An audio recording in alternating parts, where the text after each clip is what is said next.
Welcome to the Real News Network, and welcome to Reality Asserts Itself. I'm Paul Jay in Baltimore.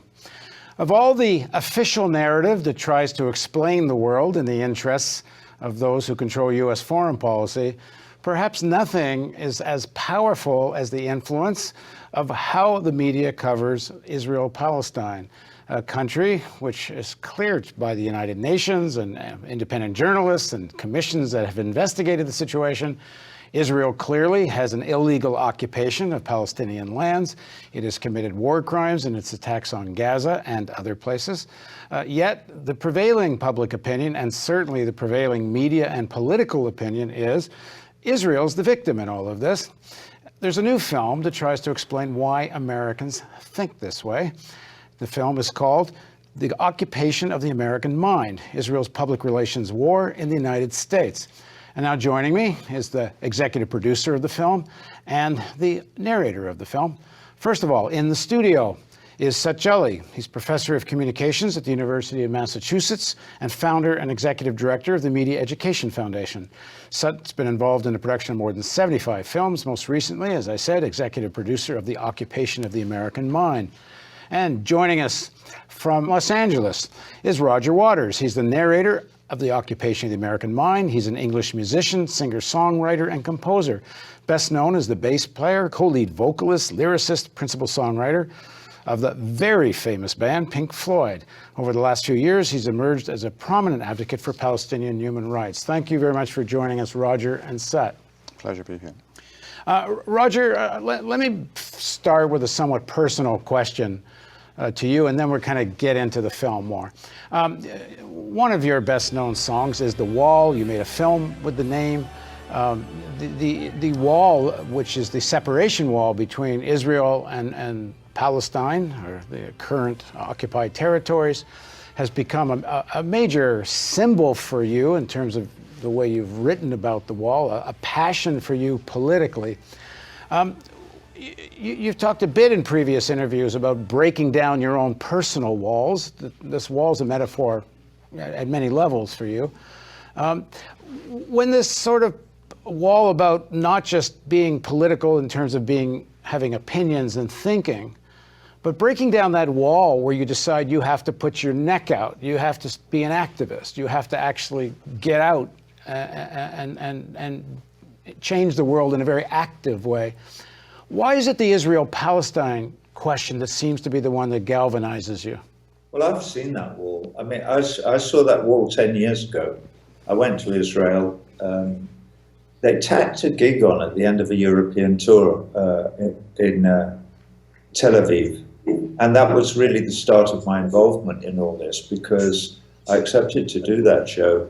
And I was then approached by, among many others, by Omar Barghouti. And we had long conversations, and I started to learn a little bit about the situation.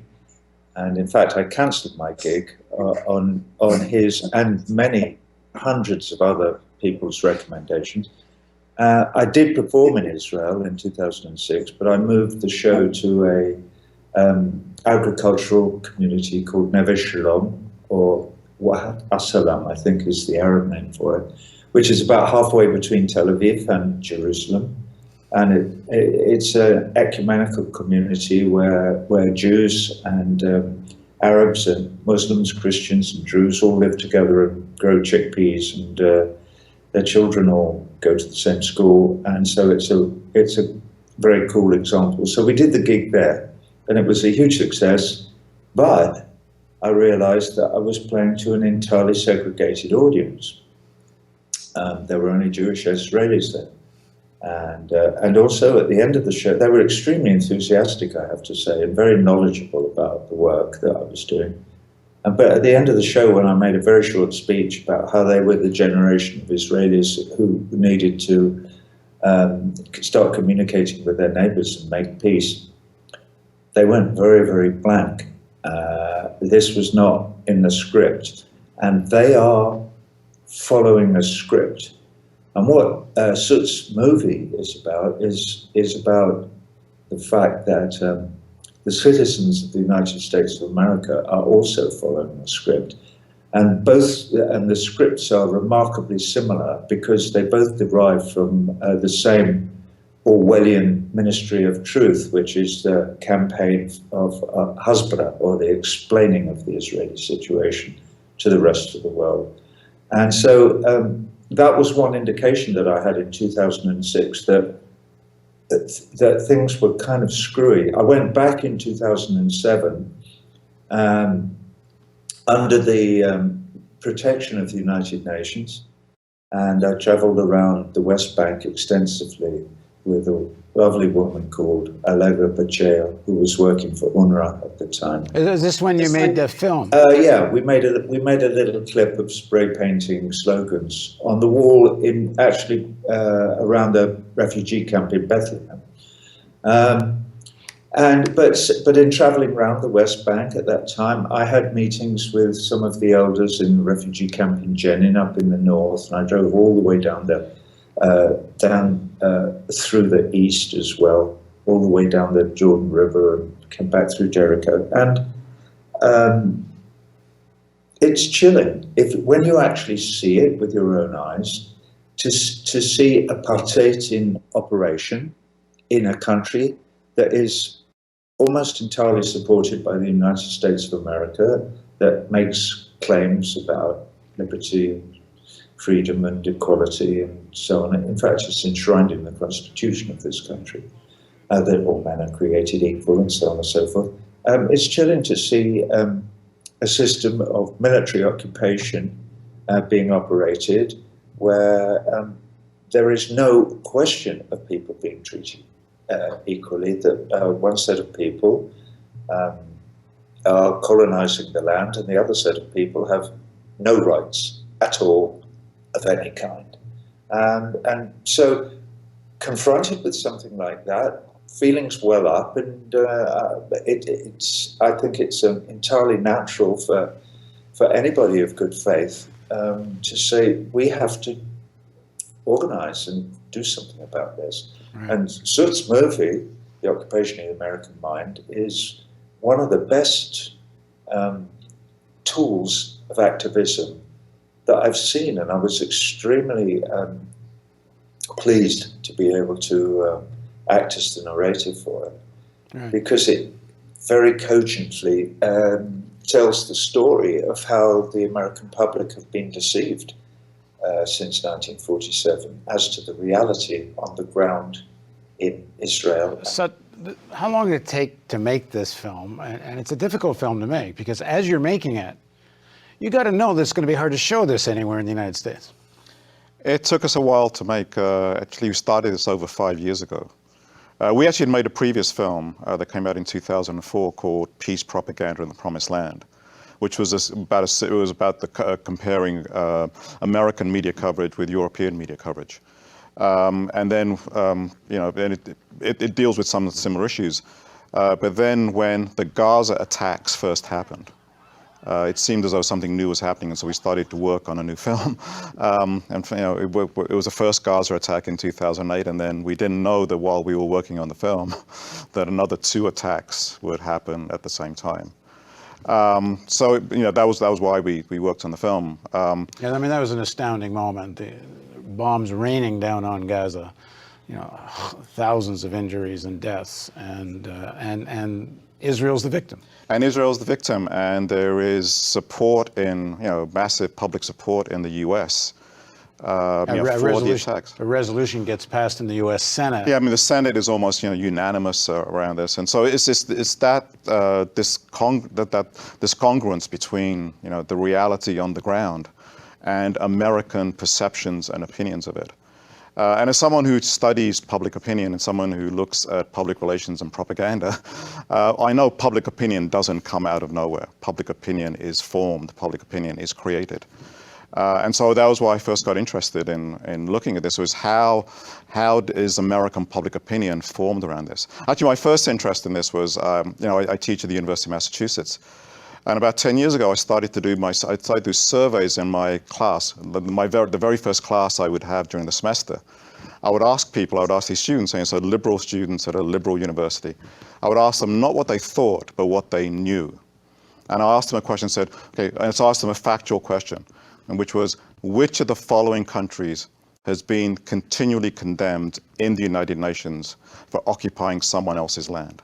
Yes, it's a objective question, the answer to which is Israel. And so I gave them 4 answers that they could choose. One was Israel, one was, couldn't call it Palestine, called them the Palestinians, and then a couple of countries it couldn't possibly be. And what I found was, over a period of 3 years when I did this, between 58% and 63% of my students thought the Palestinians were illegally occupying someone else's land. And so that was where how does this happen? How can you have this kind of reality? We've seen this in other polling across the country, that a majority opinion, at least used to, I'm not sure where it is now, used to have the same idea. Yeah, so so I was interested, how can reality be turned on its head? All right, well, let's show a clip from the film, and then we'll discuss more about how this works. There's really no way to fully understand why the Palestinian people have resisted Israel for so long without understanding this basic history of dispossession and occupation. But for the most part, this isn't the story we get in American media coverage. Instead, the legitimate grievances of Palestinians, including their right to resist an illegal military occupation, get pushed out of the frame by this constant discussion about extremism and terrorism and anti-Semitism. Rational, clear-minded people understand that Hamas is a terror group and it is committed to killing Jews and wiping Israel off the face of the earth. That's not debatable. That's a fact. It's never about land, somehow. That gets dropped out. It's never about settlements. It's always about they hate us because we're Jewish. Whatever the Palestinians have done is portrayed in terms of mindless violence against Jews out of some kind of primeval anti-Semitism. No sense of how this started, where the animus comes from. It's completely inexplicable in the way in which it's generally presented. And these people basically kill because they hate, and they hate because they're irrational Muslim fanatics or whatever. And I think Americans largely get it. They know who the good guys are and who the bad guys are. This is not an illusion. American public opinion is generally supportive of Israel because it's been led to believe that Israel is in the right and the Arabs are bad guys. And none of this is by accident. It's the result of a deliberate effort to shape American perceptions of the conflict. A propaganda effort that really begins to take shape with Israel's invasion of Lebanon in 1982. So this film is about a public relations exercise, conscious, planned, and this is the film introduces the concept here. This framing of how Israel is the victim and Palestinians somehow hate Jews, and this is why they can't live or abide living next to an Israeli state, a Jewish state. How does this get to be so pervasive that a majority of American opinion, even when they're shown images of children dying in Gaza, in the attacks on Gaza, and in fact, in the last attack on Gaza, I was kind of struck. It seemed to me for the first time almost, the New York Times actually showed pictures of dead children. You actually got some sense of what it had done to people. You could still have Senate resolutions calling this a right of Israeli right to self-defense and such. Yeah, I mean, actually, Israeli spokesperson, actually said in the war of pictures we lose. So you have to explain, you have to frame the pictures, and that's what Israel has done. It's a massive propaganda campaign to flood the airwaves with explanations for why there are these dead children, and why the blame for the dead children rests in the hands of Hamas and Palestinians and not Israel. And so that's a challenge that Israel recognizes, that these pictures could be very damaging. However, one of the things we know about public relations is pictures never tell a story by themselves. You can always give a different interpretation to the pictures. You can always give a different interpretation to the story. In fact, it's Gore Vidal once talked about the lesson of Confucius, that Confucius was once asked what he would do if he were ever to run the state. That is, if he was in charge, what would he do? And Confucius answered by saying he would, quote, rectify the language. And what he meant by that was if you can control the stories, if you can control the language, then you can control the categories through which people think about the world. And you don't need police and military on street corners. You can colonize people in their own imaginations, in their own heads. And as you point in the film, one of the most important ingredients of that is repetition, which is kind of why we're doing the real news. It's the daily repetition that makes this thing, shapes people's worldview when they see these events unfold. Yeah, and that's the way public relations works. It doesn't work by one message by itself. It works by being this cumulative effect over a long period of time. So even if you have one message that comes the other way, it has no impact when the flood of messages is going in the other direction. Roger, how much were you affected yourself by the sort of official narrative in the media? You had actually booked that concert. Once you got there and you were able to see with your own eyes and talk to people, you changed the venue. But before you went, how much were you influenced by the main narrative yourself? I'm not sure that it impinged on me greatly. I've been kind of, I hate to say it, but I've been sort of busy doing my work for most of my life. I've worked really hard. I really enjoy my work, so I'm sort of engaged in it. And the story tends to go by somewhere in the background until you're confronted with it face to face in a personal, upfront way, and then you have to respond to it. But further to what you guys were saying about what happens, never mind the theory, which is all very interesting, but you're having a kind of an academic conversation about public relations. The fact is that the system that the Israeli powers that be have, the Hasbara, the explaining of their situation, is not actually explaining anything. It's a euphemism to suggest explaining. They are telling a big lie, and they are repeating it over and over and over again. And they are also persuading some of the lackeys that they have in this country, for instance. Hillary Clinton's a very good example of this, to repeat the lie for them. And they all repeat the same lie over and over again. So in Soot's movie, it's very, very well illustrated. In fact, you used it yourself just now. You talked about bombs raining down on Gaza. Okay, well, that's a perfectly legitimate description for what happened, not just in Protective Edge in 2014, but also in Cast Lead in 2008-9. Bombs rained down on Gaza. The big lie that they tell when there's ever any conflict or ever any bombing of anyone is, and the missiles rained down. And in this movie, you hear people saying it countless times. Hillary said it about 10 times in the Navy Yard in Brooklyn, like 2 weeks ago in the debate with Sanders, when Sanders was trying to make the point that there are two sides to this story. That's all he was. But what he was doing there was completely revolutionary, because he's the first politician that we've heard in the United States even suggesting that there might be two sides to this story. So it's really interesting, the language that they use, that's been, well, Soot knows better than I, that has been taught to them by Frank Lutz and others, who've said, this is how you affect public opinion. You lie to people, and these are the words that you must choose to tell the lie with. But our policy is to tell a big lie, and the big lie is this: we are little David, and we are being attacked by Goliath. And Goliath is these awful terrorists who surround us and who are constantly attacking us. And we, much as we hate it, have to defend ourselves. And that is why sometimes we need to take to the skies with our drones and our F-16s and whatever it is that and that is the big lie that they tell. And so the narrative, which actually the real narrative is that exactly the opposite is true. That Israel is not David, Israel is Goliath. And their attacks upon Gaza, particularly because the people there are incarcerated in an open-air prison and are entirely defenseless against attack from the air and the sea. They defend their attacks on Gaza on the grounds that they are defending themselves. They're not defending themselves. What they're doing is they are what they describe as mowing the grass or mowing the lawn, which is a disgusting euphemism to use about the slaughter of neighbouring peoples who happen to be inhabiting land that you covet.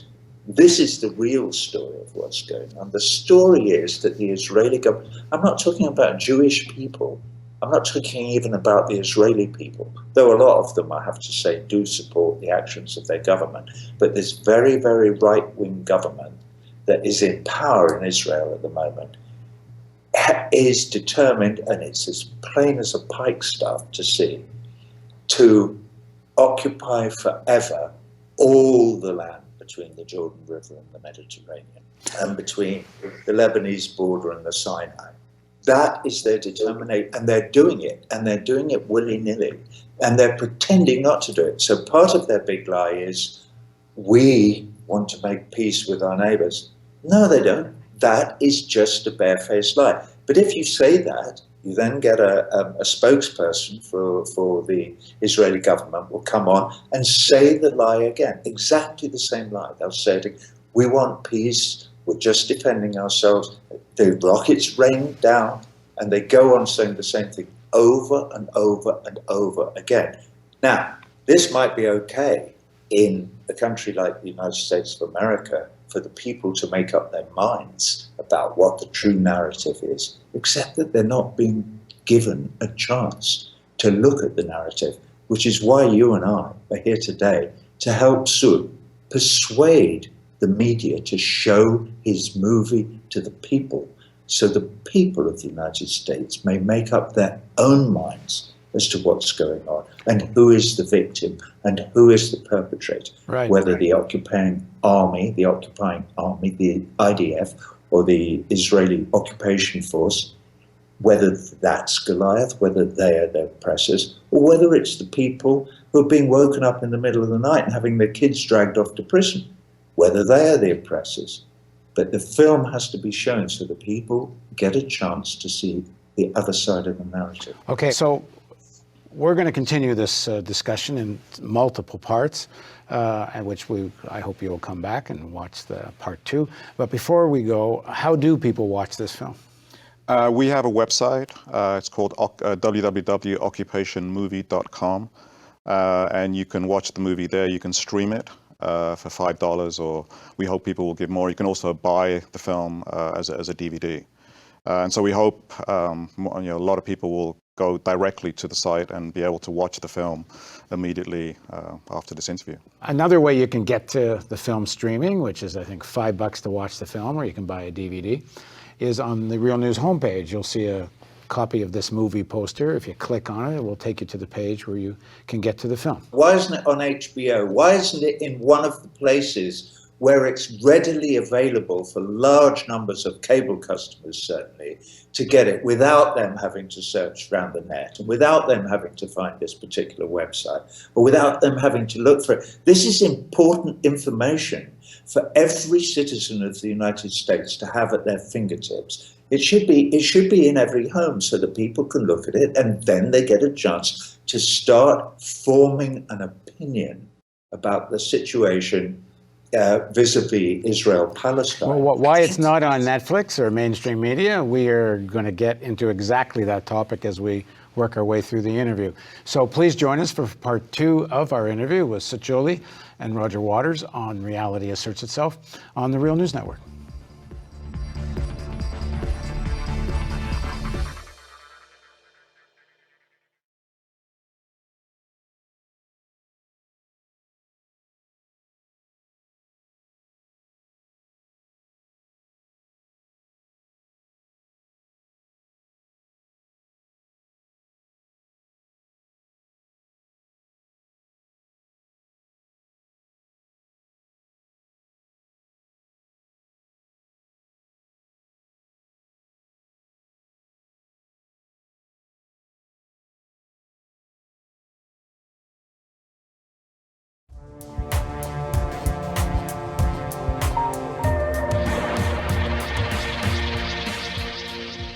Welcome back to Reality Asserts Itself on the Real News Network. I'm Paul Jay, continuing our discussion with Sud and Roger Waters about the new film The Occupation of the American Mind, Israel's Public Relations War in the United States. As I mentioned in the first section, Sucheli is executive producer of this film and has produced many such documentaries. And Roger Waters is the co-founder or founder of Pink Floyd and one of their lead vocalists and principal songwriter, and has become a real activist advocating for Palestinian human rights. I'm going to show another clip from the film, and then we're going to talk about just how this narrative Israel of the victim and all Palestinian resistance is terrorism, how that becomes the predominant narrative. So we're going to roll that clip now.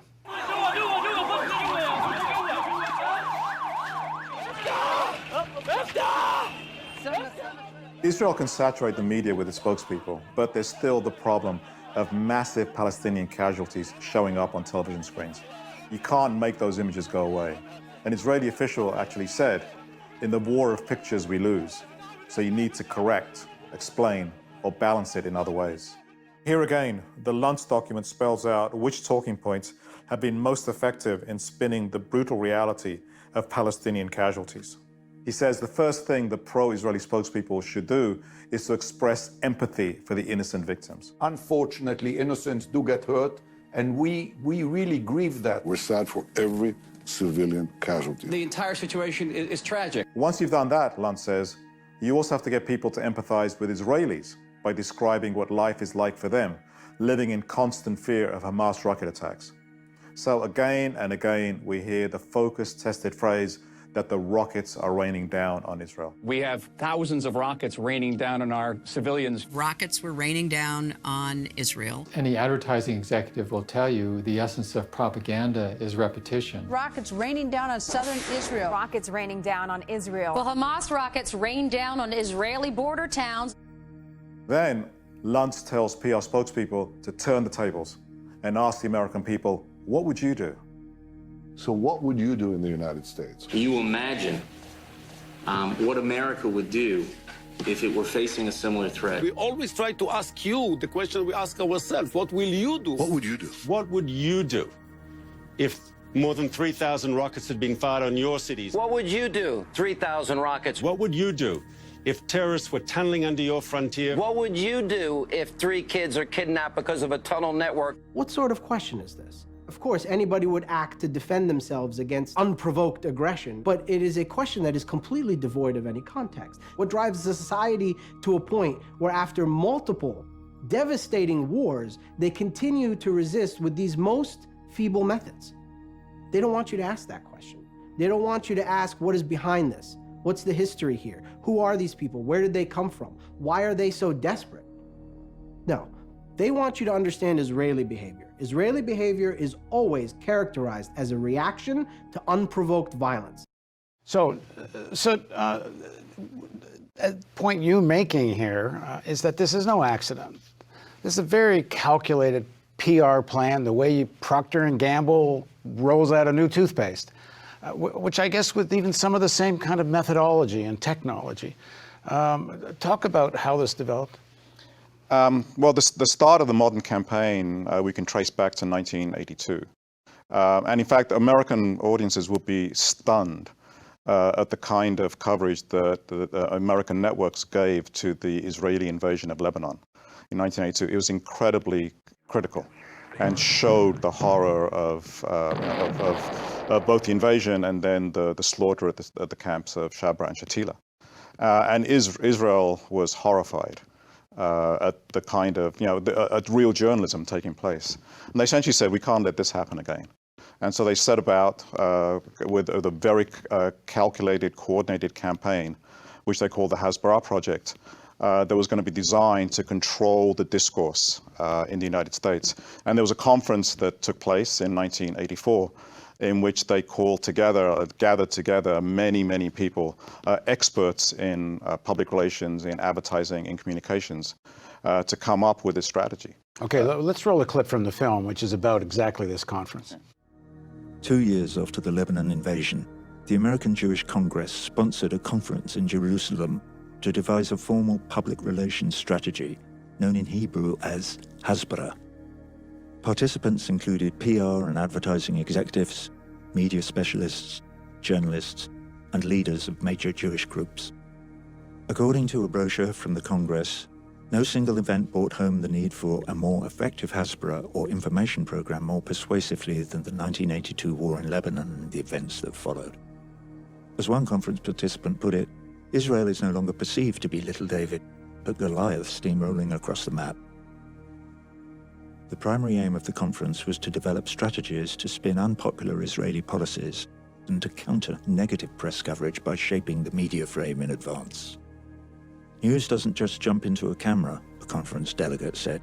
It's directed, it's managed, it's made accessible. Israel-based advertising executive Martin Fenton would put it in even more blunt terms. Propaganda is not a dirty word, he said. Face it, we are in the game of changing people's minds, of making them think differently. To accomplish that, we need propaganda. The conference was chaired by US advertising executive Carl Spielvogel, the legendary ad man who created the highly acclaimed Miller Lite beer ads in the 1970s. The choice of Spielvogel makes perfect sense. He's known as a master of image inversion and rebranding. The ad man responsible for transforming Miller Lite, which had been viewed before as a woman's beer, into a manly beer that tough guys would drink. The best part is that it tastes so great. The best part is it's less filling. Nah, it tastes great. Less filling. His job with Israel would require the same kind of rebranding, only in the opposite direction, to help soften the image of a country that's coming to be seen as a bully. So he recommends creating a cabinet post dedicated exclusively to explaining policy, whose job would not be setting policy, but presenting it in the most attractive way to the rest of the world. Classic PR is to say the problem is not the policy, it's the presentation. When the policies are so reprehensible that many people become critical, rather than acknowledge there's anything wrong with the policy, there's a doubling down on the PR effort.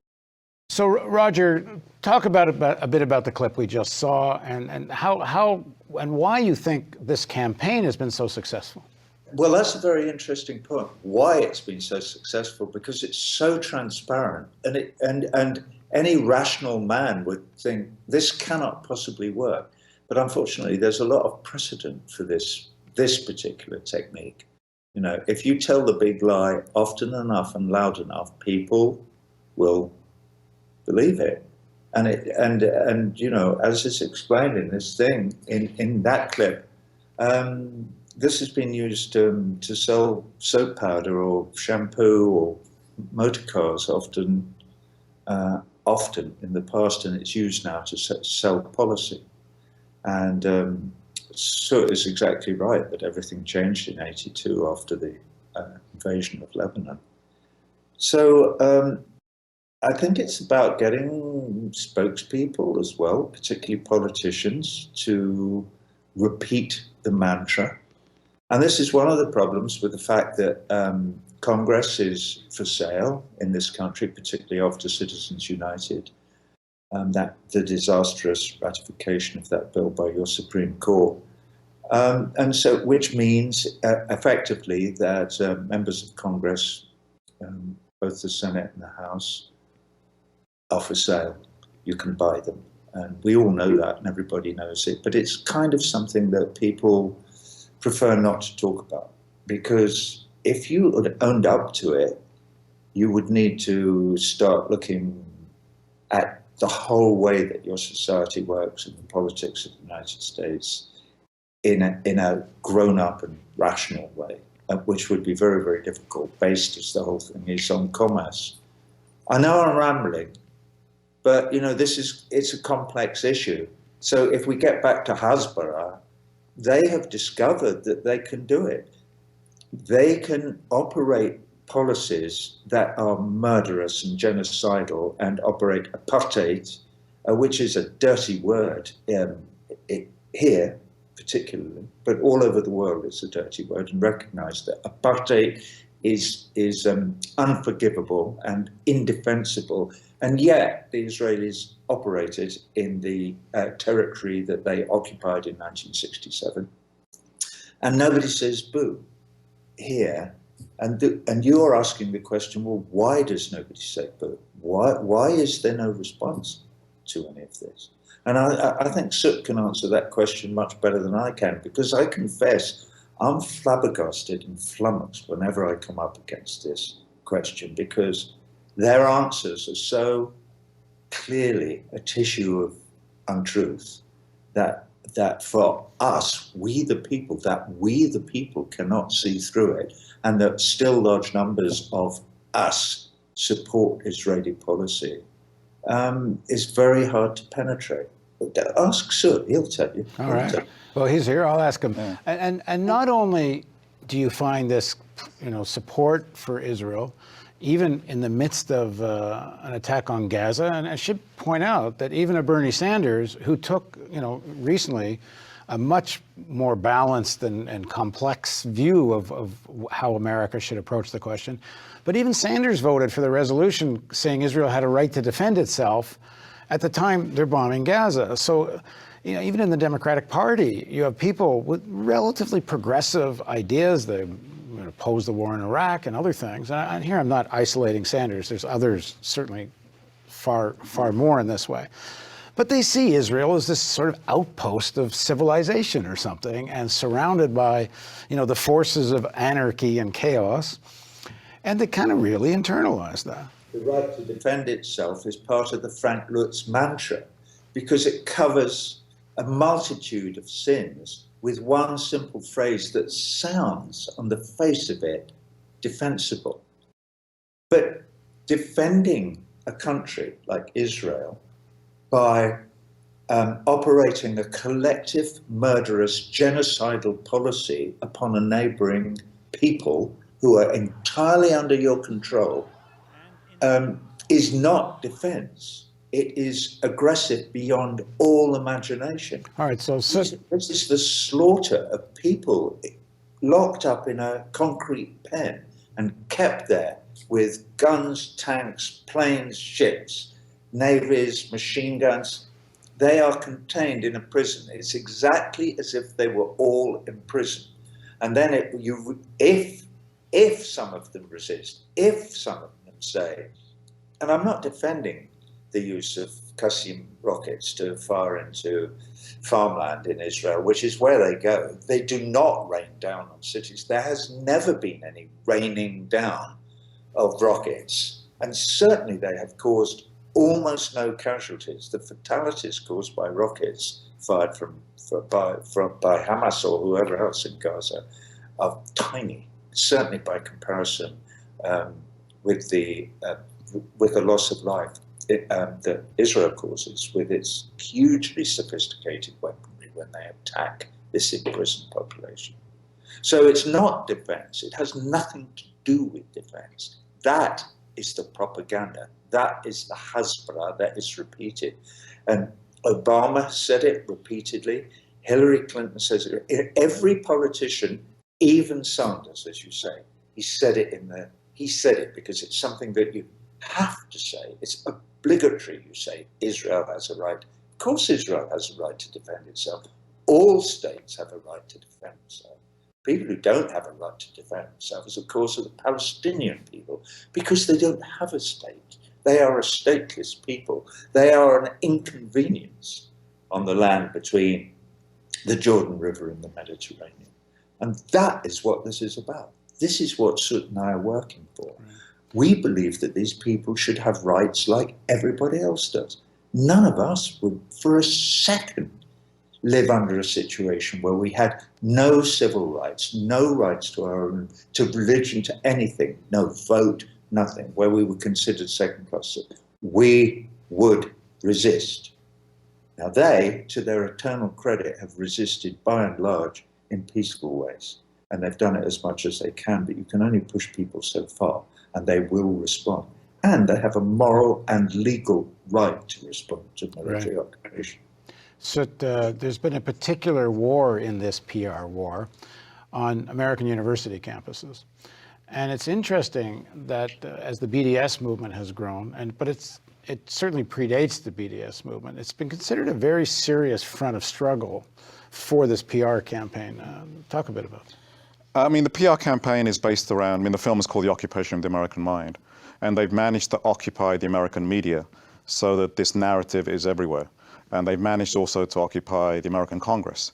So they've taken over the media and politics and the culture in general. The one place they haven't is the universities, where there actually is some diversity of thinking around this. Okay, just before you go further, who's they? Sorry, this is the Israeli PR campaign.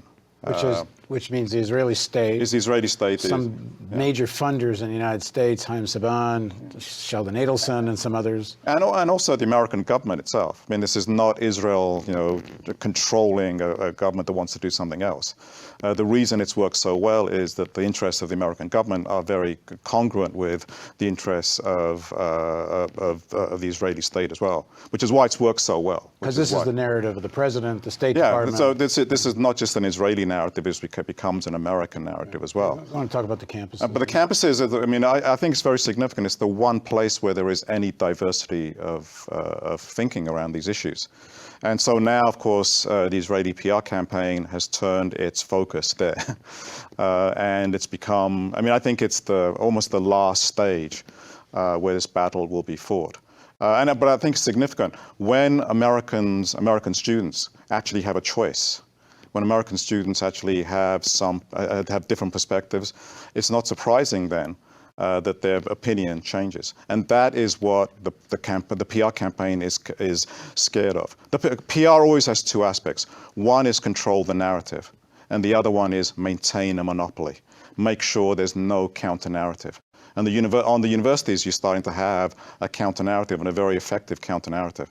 And and billionaires like Sheldon Adelson are now starting to put lots of money into making sure that alternative voice is wrapped up very quickly. Right. The way it's being done is through, I mean, they're scared stiff of BDS. Boycott, divestment, sanctions. Yeah, because it's actually, it's an effective story that's being told. And so what they're trying to do on American campuses is call BDS hate speech, and trying to ban it on that basis.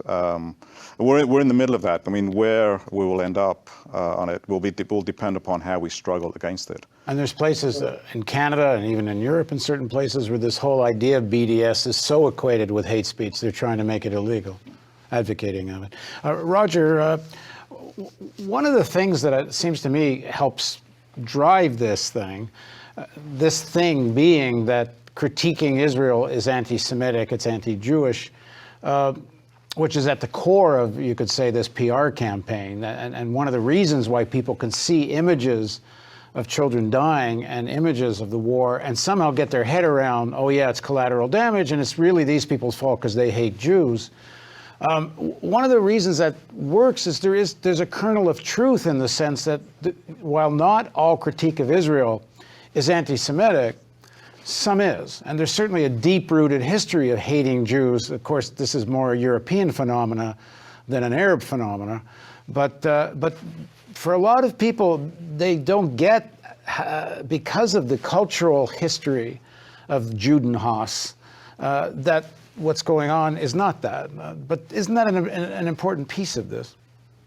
Well, I think it's a great tragedy for the Jewish people and for the Jewish religion that it is conflated in people's minds with the policies of the government of Israel in its policies of colonization and its annexation of land that does not belong to it, the illegal occupation. Occupation. That is the most important word in all of these conversations. But I wanted to pick up on something that Sud said, which was the needs of the American government are in some way aligned with the goals and needs of the State of Israel. I don't necessarily agree with that, sir. And I certainly don't think that the needs and goals of the American people are in line with the goals of the State of Israel. I think they conflict hugely because American support for the goals of the State of Israel goes a long way towards creating not just an image, but a description of the United States of America as an oppressor of the people of the Middle East.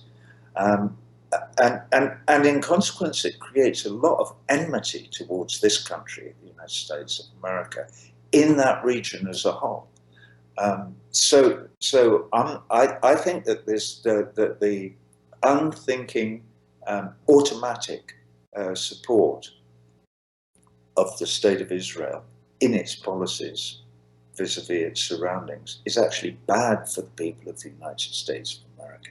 It makes it harder for them to be respected, taken seriously, accepted as a partner to conversations that may find more edifying ways of conflict resolution than dropping bombs on one another, which routinely the United States does as well, as we know, with the drone policies. So I think it's actually very, very harmful to the potential that the United States might have to regain some of its position politically. Right. And there's certainly recognition of that among American elites, that this policy is resulting in blowback. I mean, the answer to the question of why do they hate us? Well, one of the reasons is because of this unconditional support of Israel. And so even people like David Petraeus, when he was in power, was saying what the counter, what the effects of this was in terms of how America was being held. However, that's, on the one hand you have that, but until that outweighs the strategic value that the U.S. has in supporting Israel in the Middle East, and the Nixon administration called it a cop on the beat, and to protect its strategic interests. Until that outweighs those strategic interests, it's not going to make a difference. But there are, I mean, Roger's absolutely right. There are, I think, more and more even American elites who are starting to look at, what are the costs of this type of support. But at the moment, those costs have not outweighed what the benefits Well, are. I think you're kind of really agreeing, because it's about whose national interest. The elite's national interest and the American people's national interest are more often than not the same national interest. What is super important is the issue of the campuses. There is now, because of the apartheid in the occupied territories, there is now a real groundswell of a genuine protest movement taking place in the young people on the campuses. And a lot of these young people, one has to say, are young Jewish people who care about their heritage, they care about their religion, they care about their own ethical standards, and they can see that they are being associated with a tyrannical regime that is a right-wing tyrannical regime that is running this small state in the Middle East, and they don't like it. They do not want their name taken in vain like that. So this is so important, what is going on. It's on the campuses of the universities in North America, both in Canada and in the United States, but it's also in the churches, which slowly but surely there is a creeping resistance to the slaughter. And more churches are gathering together in their annual synods and divesting from companies that support the settlements and the occupation, companies like Motorola and Caterpillar and the rest of them, and G4 and so on and so forth. So this movement is gaining momentum. There are many, many people, and this is an iceberg. Just the tip of it is showing above the surface. But the reason that Sheldon Adelson, Chaim Saban are pouring money to try and make this protest movement illegal is because they can see how fast it's growing. And it's growing because the protesters are right. They have right on their side. The treatment of the Palestinian people is deeply unjust and appalling. And the fact that we're not allowed to see Soot's film because it shows how we're not allowed to see that part of the narrative.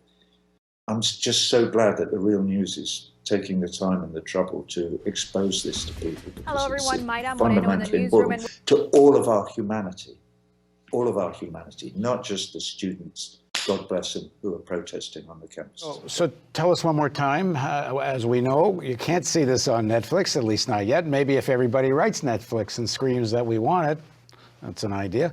For now, where do people see the film? They can see it at www.occupationmovie.com.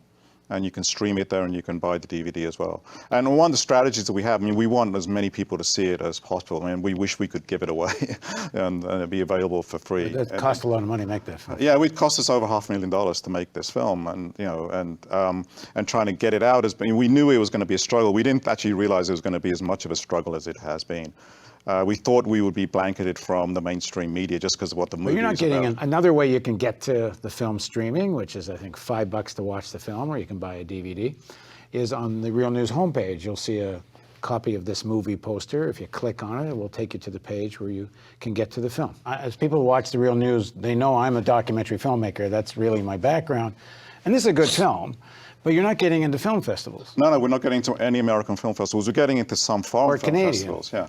No, we've been blanketed in every single film festival that we've applied to. North American film festivals. Yeah, I just found out. I mean, I started the Hot Docs Film Festival, and I just found out I'm not involved anymore in day-to-day way. I just found out Hot Docs didn't accept it. Which, anyway, if you're in the Baltimore area, anywhere around, sometime in the next couple of months, we're going to screen the film. And actually, I hope Roger and Sutter might even be able to come here for the screening. But at any rate, we're going to continue this discussion, and please join us for the next part of our interview with Roger Waters and Satchuli on the Real News Network.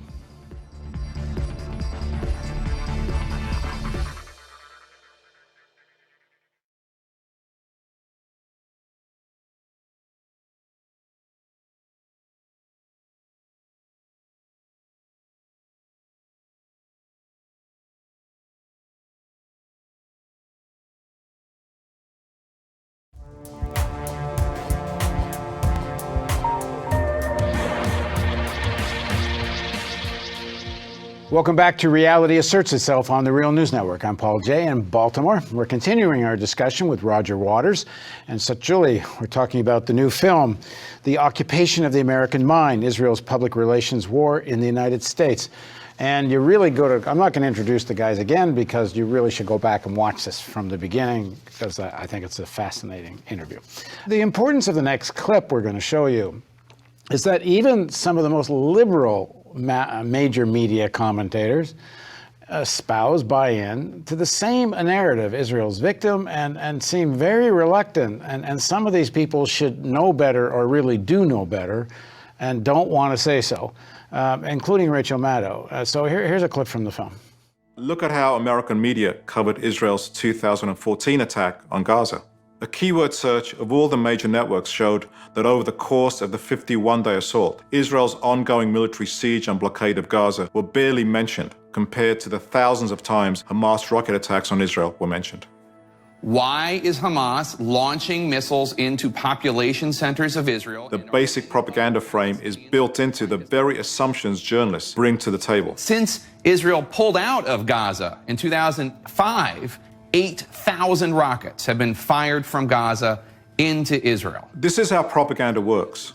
It works by getting your words in the mouths of other people, especially the mouths of supposedly objective media commentators. I'm wondering, though, whether you're outraged by the conduct of Hamas, starting the conflict by firing rockets, building tunnels to kill and kidnap Israelis, being more than willing to sacrifice Palestinian lives by embedding them into their own kind of arsenal and using them, as Israel contends, as human shields. Do you have a level of outrage at Hamas itself?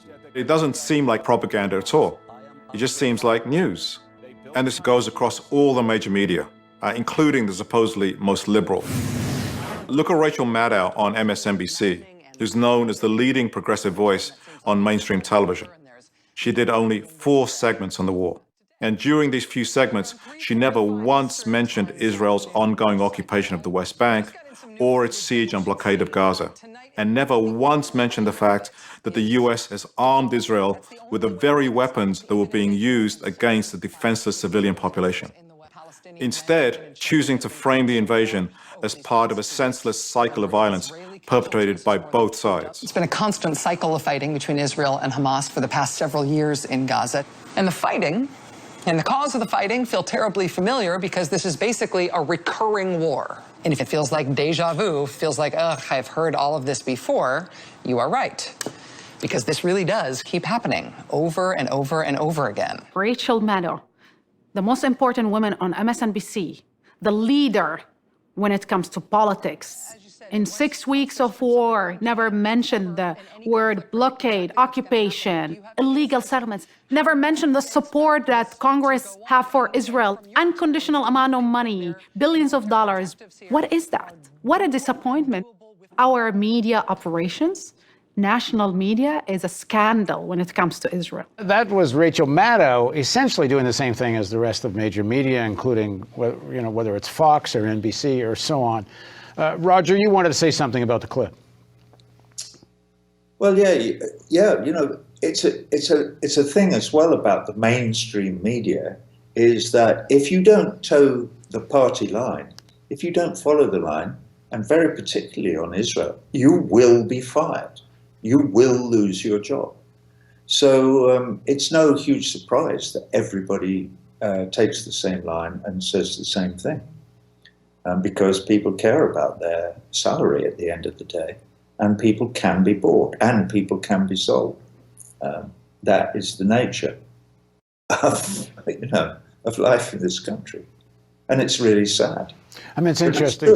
If you ask, even if you're in the press corps at the White House, if you ask difficult questions, you don't get asked to ask a question again, or you will not be invited, or you will not be on Air Force One flying off somewhere to cover a trip. Yeah, we saw what happened to Helen Thomas. You have to say the right things, or you won't be invited.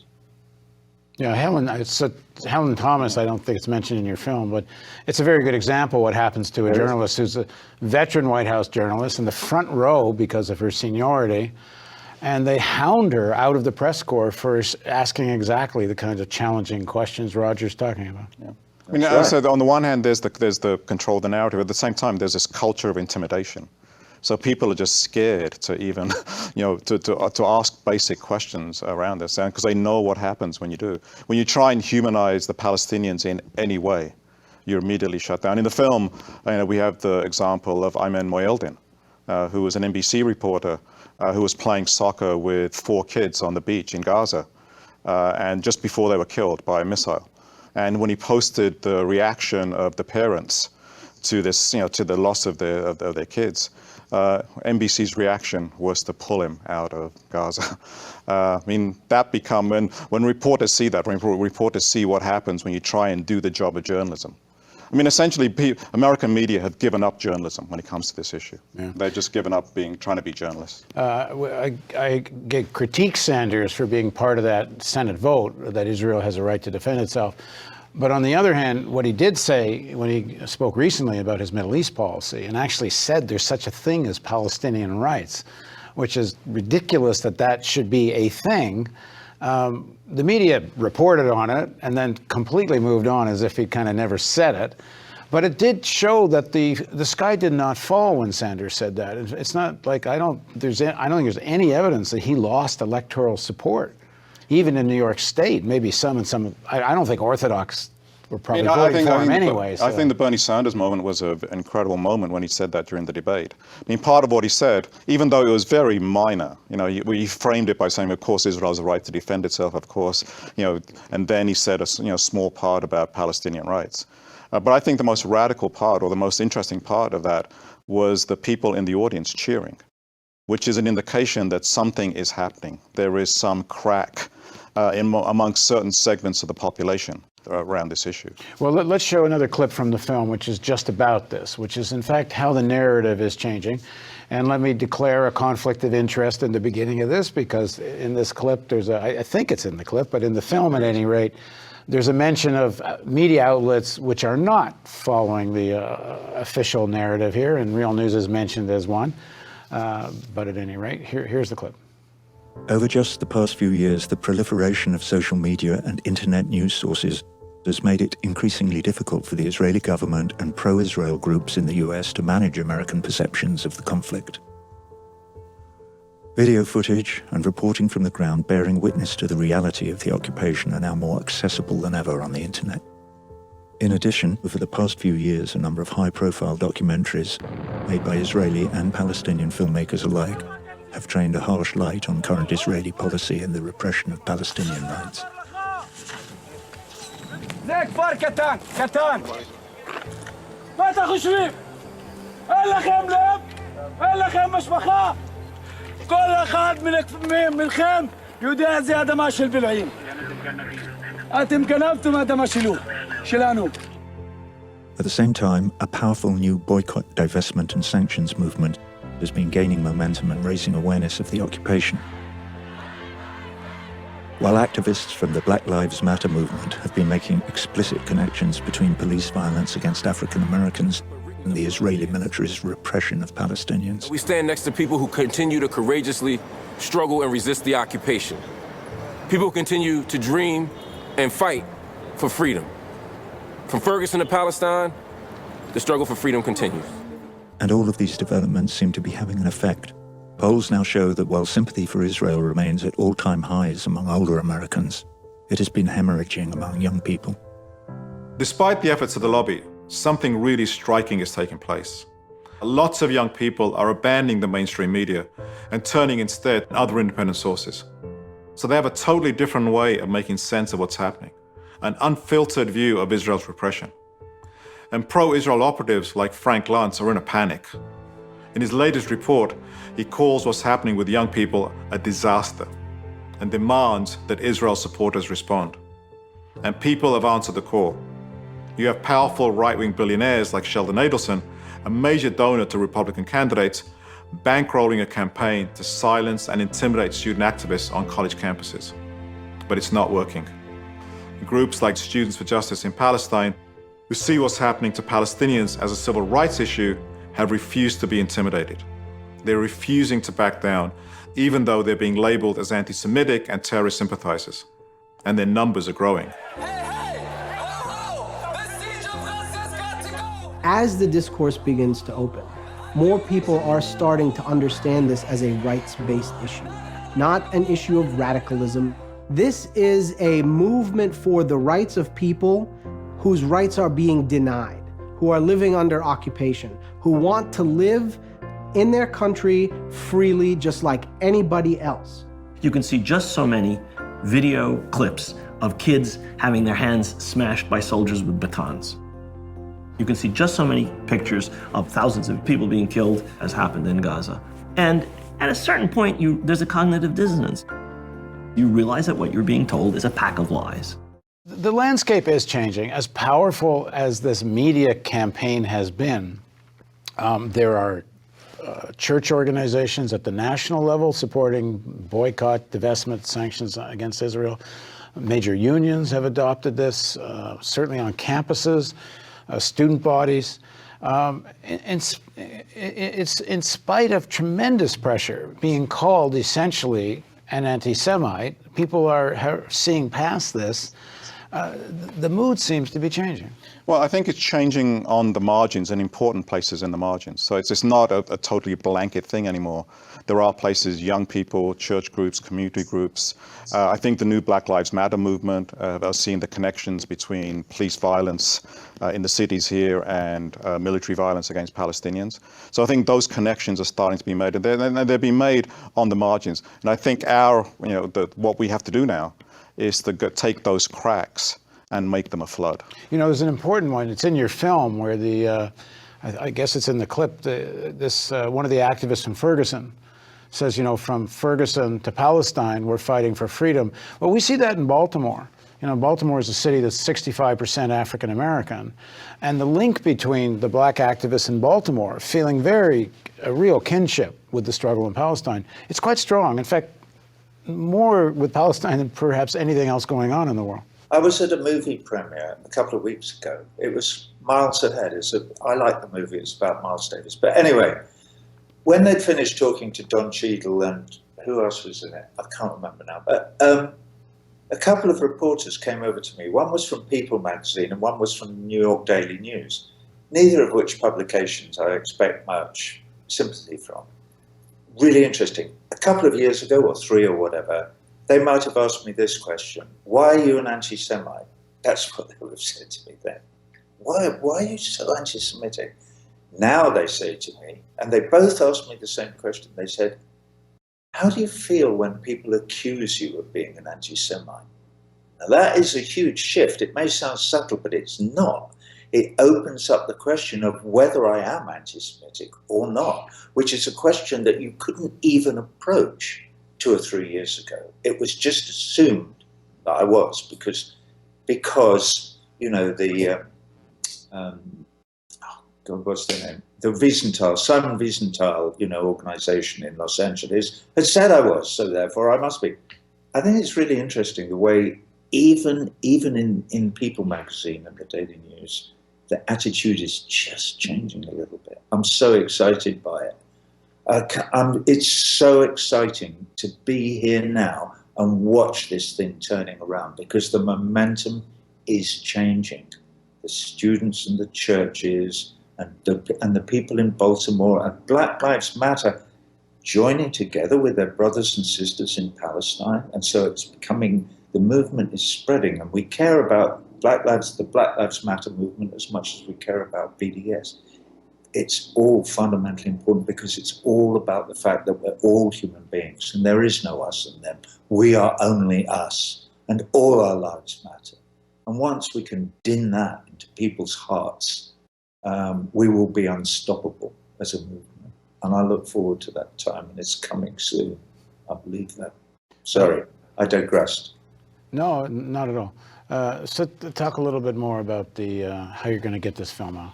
I mean, I think Roger's absolutely correct. You know, and it's not accidental. It's not just that it happened, you know, out of nowhere. It's been the end result of a long period of activism by, you know, many people over the years. But I think we are now starting to see some daylight in small places. And I think what we now need to do is we now need resources to get people to think clearly about these things even more, and to you know, so that they can talk about these issues in a knowledgeable way. I mean, I think one of the things we wanted to do with our film, I don't think many people would be shocked to say, you know, to think that we're in the middle of a propaganda campaign by Israel. You look at the media. I mean, people are really frustrated. I know people were throwing things at their televisions during the last Gaza war. What the film does, and I think this is very, very powerful, what the film does is answer the question, why? And it gives people a way to peek behind the propaganda and to see how it has been put in place. And once you know how something has been put in place, you can start to take it apart. That's the value of doing this kind of work, which is why we hope the film will be shown, especially in community screenings and community settings, where you can have discussion around it. We have a whole strategy to make sure that it's shown on as many campuses as possible. If you're a professor, or if you're a graduate student, or if you're an undergraduate, get your library to buy it so it becomes part of the permanent collection. Organize a screening on campus. If you're a church group, or if you're a community group, organize a screening so that people can have a chance to come together to talk about this. Because I think the time is right, as Roger said. I don't think there's ever been a time like this. And the question is, do we take advantage of it? And do we have the resources to move things forward? Right. So it's a very, very hopeful period. And I hope the film will be part of that movement. Well, this fight is obviously going to... So Roger, did you want to have a final word? Yeah, here. Here, okay. Yeah, he's right. I agree with everything that's saying. And I think it is an exciting time. And we shall overcome. You know, we are all in this together. And the more connections that human beings make with one another, and recognize that one man's predicament is all of our predicaments. One more time, so where can people see the film? People can see the film at www.occupationmovie.com. And they can stream it there, or they can buy DVD to screen as well. Another way you can get to the film streaming, which is I think $5 to watch the film, or you can buy a DVD, is on the Real News homepage. You'll see a copy of this movie poster. If you click on it, it will take you to the page where you can get to the film. Okay, thanks very much, Sid. Thank you, Roger. Thank you for having us on. I hope we can do this again. And we're going to end by showing a couple more clips from the film. But thank you for joining us on Reality Asserts Itself on the Real News Network. On July 8, 2014, Israel launched a devastating military attack on the Gaza Strip. Over the course of 51 days, the Israeli military dropped nearly 20,000 tons of explosive on Gaza, a densely populated area the size of Philadelphia, killing over 2,000 Palestinians and wounding tens of thousands more. The overwhelming majority of these casualties were civilians. This strip of land is being bombarded from the air, sea, and land. Israel launched at least 160 strikes on the Gaza Strip. And there's one less hospital in Gaza now. Israel today flattened Wafa Hospital. The sheer scale of the attack sparked outrage and condemnation around the world. Israel's month-long pounding of Gaza shocked many people around the world. Mass demonstrations have been held in many of the world's major cities.